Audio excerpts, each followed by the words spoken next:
এরপরে আপনার your relationship should be হালাল, আপনার সম্পর্কগুলো হালাল হতে হবে। এখন নতুন নতুন টার্মিনোলজি বের হয়েছে, আগে নি শুনতামই না, এখন বলে হুজুর আমার জিএফ, আমার বিএফ। কি রে জিএফ কি? কয় হুজুর জিএফ মানে গার্লফ্রেন্ড, বিএফ মানে বয়ফ্রেন্ড, আছে না নাই? আবার কয় আমার এক্স গার্লফ্রেন্ড, হুজুর আমার ব্রেকআপ হয়েছে। আবার কয় হুজুর ক্রাশ খাইছে, ক্রাশ, আছে না নাই?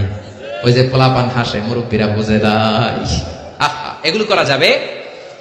এই জন্য আপনার যে সম্পর্কটা, প্রেম করতে মনে চায়, বিয়ে করার পরে বউর সাথে প্রেম করবা, সব আছে না নাই? আপনি আপনার হাতটা বিবির হাতের সাথে মিলালে 2 হাতের সগীরা গুনাহ মাফ করে দেয় কে?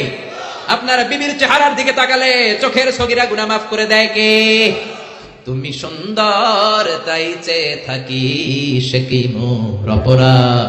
বিবির দিকে, স্ত্রীর দিকে তাকাইয়া সুন্দরী বলে অপরাধ নাই, কিন্তু শালীরে সুন্দর বললে অপরাধ আছে না নাই?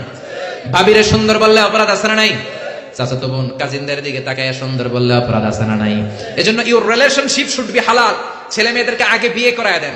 মালয়েশিয়াতে আমরা একটা ক্যাম্পেইন করি, টাইমলি ম্যারেজ ক্যাম্পেইন। আমি দেখেছি অনেকে এর সাথে জড়িত। এই টাইমলি ম্যারেজকে আমি সাপোর্ট করি। সময় মতো ছেলে মেয়েদেরকে বিয়ে করায় দিবেন। আপনি ছেলে মেয়েদেরকে সময় মতো বিয়ে না করানোর কারণে এই মেয়ের দ্বারা, ছেলের দ্বারা যত গুনাহ হবে তার পার্সেন্টেজ গুনাহ আপনার আমলনামাতে আছে না নাই? এজন্য ইসলাম বলে ইউর রিলেশনশিপ শুড বি হালাল। তোমার সম্পর্কটা হতে হবে হালাল সম্পর্ক। বিবাহ বহির্ভূত ইল্লিগাল ম্যারেজ সিস্টেমে কোনো সম্পর্ক ইসলামে জায়েজ নাই, হারাম। চিল্লা এখন ঠিক না?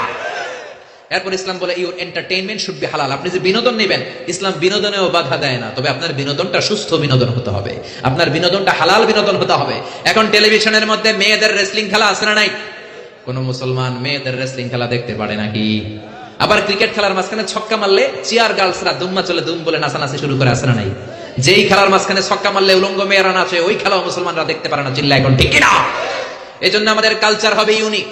হারাম কোন ধরনের বিনোদন মুসলমান গ্রহণ করতে পারে না, মুসলমান গ্রহণ করবে হালাল বিনোদন। তার মানে ইউর ফুড শুড বি হালাল, ইউর ড্রিঙ্ক শুড বি হালাল, ইউর ইনকাম শুড বি হালাল, ইউর রিলেশনশিপ শুড বি হালাল, ইউর এন্টারটেইনমেন্ট, আপনার বিনোদন শুড বি হালাল। আমাদের পুরো জীবনের অঙ্গনটারে হালাল দিয়ে সাজাইতে হবে। রাজি আছে মুসলমান? কে কে রাজি? তো হাত উঁচু করে আমরা আল্লাহর দেখাই। আল্লাহ আমাদের হাতগুলোকে তুমি কবুল করে নাও, হারাম থেকে আমাদেরকে বাঁচাও, আমরা যেন হালাল খেয়ে মুস্তাজাবুদ দাওয়া হতে পারি, তুমি কবুল করে নাও। আল্লাহ আমাদের সবাইকে কথাগুলো বুঝার ও আমল করার তৌফিক দান করুন।